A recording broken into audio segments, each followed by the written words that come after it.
रगड़ने के अलावा क्या हो सकता है, मैंने बताया चालन को, मतलब किसी वस्तु को छूकर आवेशित कर सकते हैं। तीसरा अभी बताया मैंने कौन सा, प्रेरण, मतलब प्रेरित करके बिना छुए किसी चीज को आवेशित करना, वो प्रेरित किस पे आ जाएगी। अब नेक्स्ट जो टॉपिक आता है कि आवेश के गुणधर्म क्या होंगे, आवेश क्या क्या प्रॉपर्टी शो करता है, ये तो किसी वस्तु को आवेशित करने की प्रक्रिया देखी, ठीक है। तो एक सबसे पहला जो होगा आवेश के गुणधर्म, प्रॉपर्टीज ऑफ चार्ज। सबसे पहला जो आएगा आवेश योगफल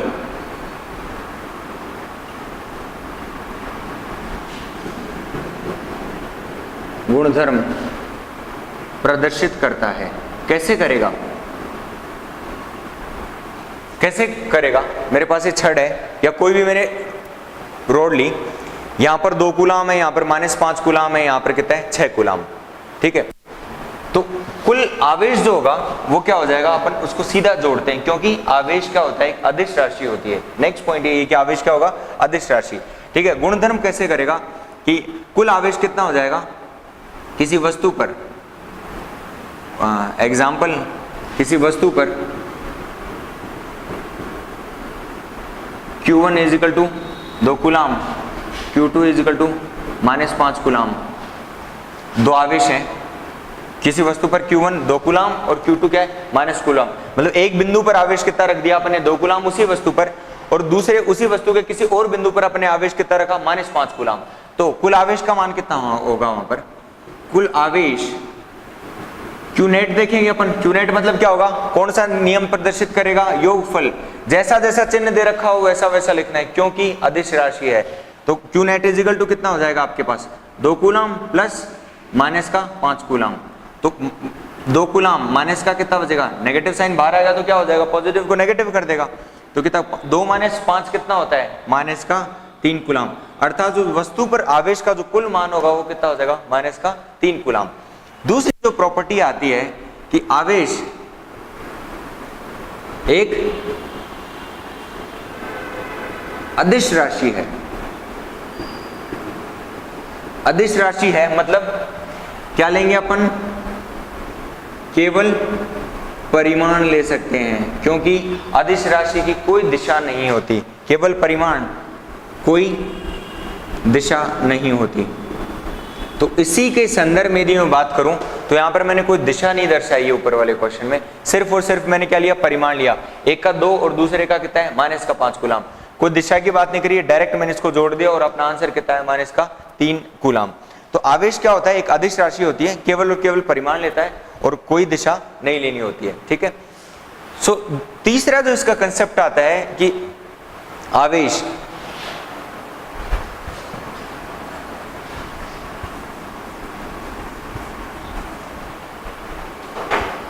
सदैव क्या रहेगा, संरक्षित रहता है। थर्ड पॉइंट अपने पास आता है आवेश संरक्षण का नियम।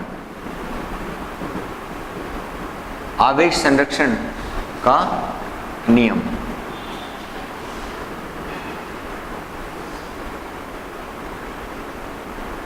Charge conservation. आपने सुना होगा आइंस्टीन का नियम। आइंस्टीन का नियम क्या कहता है कि हमेशा ऊर्जा क्या रहती है, संरक्षित रहती है। ऊर्जा कब आएगी, अपन फिजिक्स की बात करें तो फिजिक्स की यदि डेफिनेशन मेरे को देनी हो तो सबसे ब्रॉडर लेवल पे मैं डेफिनेशन ये दूंगा कि आप फिजिक्स की यदि बात करें तो उसमें क्या होगा कि ऊर्जा और पदार्थ, इन दो शब्द के अलावा फिजिक्स में कुछ भी नहीं जाता आगे या पीछे। तो ऊर्जा और पदार्थ में यदि बात करूंगा तो आप चार्ज कंजर्वेशन में क्या कहेंगे अपन कि ऊर्जा और क्या रहे, पदार्थ, ठीक है। तो पदार्थ क्या होता है, जिसका कुछ ना कुछ द्रव्यमान, कुछ ना कुछ थोड़ा बहुत द्रव्यमान होगा और उसका कोई ना कोई निश्चित आकार हो, क्या कहलाएगा, पदार्थ कहलाएगा। तो कोई भी पदार्थ लें, आवेश संरक्षण क्या होगा कि अपन को झटका लगता है। झटका क्यों लगता है, क्योंकि अपन को चार्ज लगा। चार्ज मतलब क्या, किसका रूप हुआ, ऊर्जा का रूप। अपन क्या कहते हैं, आइंस्टीन ने बताया कि सार्वत्रिक नियम ये दिया कि E = कितना होता है, mc², मतलब ऊर्जा द्रव्यमान संरक्षण नियम दिया। ऊर्जा द्रव्यमान की ब्रह्मांड में कुल ऊर्जा क्या रहती है, नियत रहती है, नियत रहती है। अर्थात ना तो ऊर्जा को नष्ट किया जा सकता है, ना ऊर्जा को क्या करा जा सकता है, उत्पन्न करा जा सकता है। बस ऊर्जा क्या होगी, एक रूप से दूसरे रूप में क्या कर सकते हैं, रूपांतरित कर सकते हैं। किस प्रकार से, जैसे कि अपन बात करें कि पहाड़ पे से पानी गिर रहा है, जिससे कि नीचे अपने टरबाइन लगा दिया, टरबाइन घूमेगा, टरबाइन घूमेगा तो उसमें साथ में लगी हुई मोटर घूमेगी, मोटर घूमेगी तो वहां पर कौन सा काम हुआ, पानी की तो कौन सी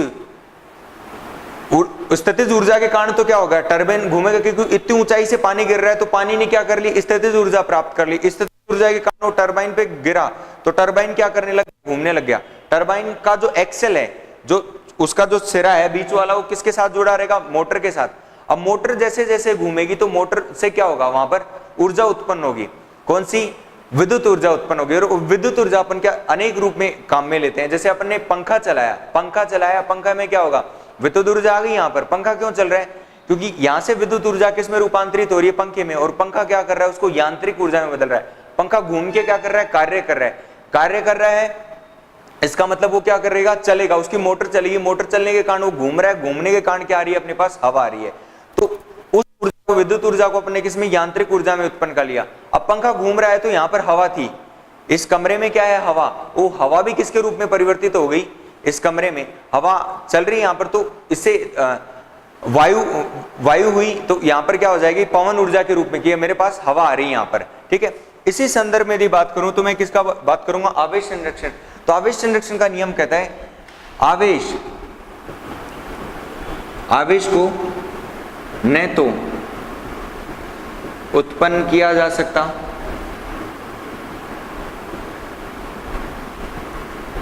न ही नष्ट किया जा सकता। क्या कर सकते हैं, ना तो उत्पन्न कर सकते हैं, ना ही नष्ट किया जा सकता है। केवल एक रूप से दूसरे रूप में, एक रूप से दूसरे रूप में स्थानांतरित किया जा सकता है। इसका कंसेप्ट यह है कि एक वस्तु में, यहां पर मेरे पास आवेश था, जैसे अभी मैंने प्रेरण विधि में बात करी कि छड़ है, छड़ पर यदि आवेश था तो प्रेरण विधि के कारण मैंने आवेशित कर लिया गोले को। तो आवेश का एक रूप से क्या कर रहा हूं मैं, दूसरे रूप में, कि यहां पर आवेश था, इसके कारण मैंने किसका, एक उदासीन गोले को भी क्या कर लिया, मैंने आवेशित कर लिया। तो आवेश संरक्षण अर्थात कुल आवेश क्या रहेगा, संरक्षण। इसका जो मतलब है, क्रक्स जो होगा इसका, वो क्या कहता है कि कुल आवेश क्या रहेगा, कुल आवेश सदैव संरक्षित रहता है। क्या रहेगा, कुल आवेश सदैव क्या रहता है, संरक्षित रहता है। ये किसका आएगा, कंजर्वेशन, चार्ज कंजर्वेशन का रूल। फोर्थ पॉइंट आता है अपने पास क्वांटाइजेशन। क्वांटाइजेशन कैसे कहेंगे अपन, क्वांटीकरण, आवेश का क्वांटीकरण। आवेश का क्वांटीकरण अपन ये कहता है, फोर्थ, आवेश का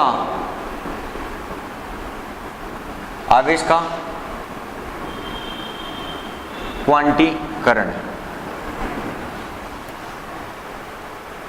ऊर्जा जो आती है, यदि अपन बात करें सूर्य से आने वाली ऊर्जा की, यदि वो क्वांटा के फॉर्म में या पैकेट के फॉर्म में ना हो, तो यदि मैं 15 मिनट गर्मी के दिनों में धूप में खड़ा हो जाऊं तो क्या हो जाएगा, कोई भी चीज का अस्तित्व संभव नहीं है, कोई भी चीज जल जाएगी। यदि मैं बात करूं कि मैं एक तो फ्लेम की बात कर रहा हूं कि मैंने गैस जला दिया, गैस की फ्लेम लगातार मेरे हाथ पर आ रही है, नीचे जला है, लगातार आ रही है, मतलब लगातार आंच जल रही है आपके, उसमें तो आपका हाथ क्या हो जाएगा, जल जाएगा। परंतु गैस को बंद कम या ज्यादा करते रहो तो आपका हाथ जलेगा नहीं, बहुत जल्दी नहीं जलेगा। कम या ज्यादा कर रहे तो फ्लेम क्या आ रही है, मतलब रुक रुक के आ रही है। रुक रुक के मतलब क्या आ रही है, विभक्त रूप से आ रही है। विभक्त मतलब टूटा हुआ। किसकी बात कर रहा हूं, टूटे हुए। तो टूटे हुए में कि सूर्य से आ रहा है प्रकाश, वो किसके रूप में आ रहा है, विभक्त रूप में आ रहा है, मतलब टुकड़ों के रूप में आ रहा है। टुकड़े मतलब क्वांटा, टुकड़े मतलब क्वांटा के रूप में आ रहा है। तो क्वांटा को ही अपन क्या बोलते हैं, यदि बात करें क्वांटा को हिंदी में बोलूं तो उसे बोलते हैं पैकेट। क्या बोलते हैं उसको, पैकेट।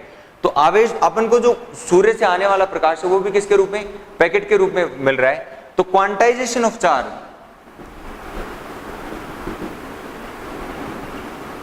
क्वांटाइजेशन ऑफ चार्ज बात करें तो आवेश किसके रूप में रहेगा, यदि सूर्य से आने वाली ऊर्जा है वो किसके, पैकेट के रूप में होती है। तो अपन यहां बात करें तो आवेश, आवेश क्वांटा मतलब पैकेट के रूप, क्वांटा पैकेट के, क्वांटा को क्या बोलते हैं अपन, पैकेट के रूप में होता है। किसके रूप में रहेगा, आवेश क्वांटा के रूप में रहेगा, अर्थात कि कोई भी वस्तु अपने पास उसमें क्या रहेंगे, टुकड़ों में आवेश रखा हुआ है। टुकड़ों में आवेश रखा हुआ है मतलब कि कुल आवेश यदि मुझे देखना है, वहां पर कुल आवेश की यदि मुझे बात करनी है तो मैं बात करूंगा कुल आवेश किस प्रकार से देखेंगे कि Q इज इक्वल टू, कुल आवेश का मान निकालना है तो कुल आवेश प्लस माइनस N इंटू ई।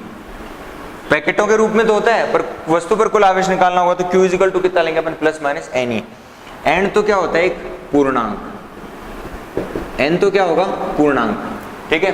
एन 1 2 3 4 कुछ भी, एन बराबर 1 2 3 4 एन नंबर कोई भी हो सकता है, पूर्ण संख्याएं होंगी, पूर्णांक। ई क्या होता है, इलेक्ट्रॉन पर आवेश का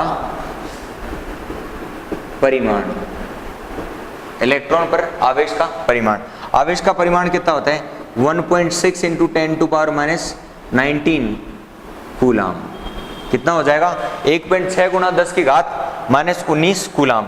और Q कितना आ जाएगा, वस्तु पर कुल आवेश का मान निकालना है, ठीक है। ये तो एक इलेक्ट्रॉन के आवेश का मान हुआ, और यहाँ पर कितने इलेक्ट्रॉन उस पर, उसकी बात करेंगे अपन। अब मैं बात करूं कि कोई वस्तु है, वस्तु पर आवेश, क्वेश्चन की यदि बात करूं मैं यहां पर कि वस्तु पर 100 इलेक्ट्रॉन विद्यमान हैं। कितने हैं, 100 इलेक्ट्रॉन विद्यमान हैं। 100 इलेक्ट्रॉन का क्या पता कि n का मान कितना दिया अपन को, 100 दे दिया, 100 इलेक्ट्रॉन विद्यमान है। कुल आवेश ज्ञात करो, कुल आवेश क्या होगा, तो Q इजिकल टू कितना लेते हैं अपन, n ही लेते हैं। n बराबर कितना दे दिया अपन को, 100 दे दिया। कितने बोल रहा हूं मैं यहाँ पर, 100 इलेक्ट्रॉन विद्यमान है, तो कुल आवेश का मान कितना होगा वहां पर, 100 गुणा इलेक्ट्रॉन पर आवेश, परिमाण कितना होता है आवेश का, 1.6 into 10 to power minus 19 coulomb. भाई n की तो कुछ भी इकाई नहीं होती, पर इलेक्ट्रॉन पर आवेश का परिमाण जो होता है उसकी इकाई कितनी होती है अपने पास, कूलाम होता है। तो आवेश की राशि क्या होगी, यहाँ पर अपन को क्या देना पड़ेगा, कूलाम। कितना देंगे अपन यहाँ पर, कूलाम। तो Q इज इक्वल टू 100 को क्या लिख सकता हूं मैं, 10 की घात 2 गुणा 1.6 इंटू कितना आ जाएगा, 10 टू पावर माइनस 19। 10 की घात 2 गुणा 10 की घात कितना है, माइनस का 19। तो 2 माइनस 19 कितना होगा, माइनस का 17। कल मैंने बताया प्रीवियस उसमें क्वेश्चन में भी कि आवेश जो होगा, जब आधार समान है अपने पास, आधार समान है तो आवेश क्या हो जाता है, जुड़ जाता है। तो कितना आ जाएगा, 1.6 इंटू 10 टू पावर माइनस का 17, 1.6 इंटू 10 टू पावर माइनस कितना आ जाएगा, 17 कूलाम। ये किसका मान आ जाएगा, Q का, 1.6 इंटू 10 टू पावर माइनस 17। ये किसका मान होगा, कुल आवेश का मान आएगा यहाँ पर। तो वस्तु पर 100 इलेक्ट्रॉन है तो उस पर आवेश का मान कितना आ जाएगा, 1.6 इंटू 10 टू पावर माइनस का 19 कूलाम। नेक्स्ट, इसी के संदर्भ में देखें, भाई किसी वस्तु को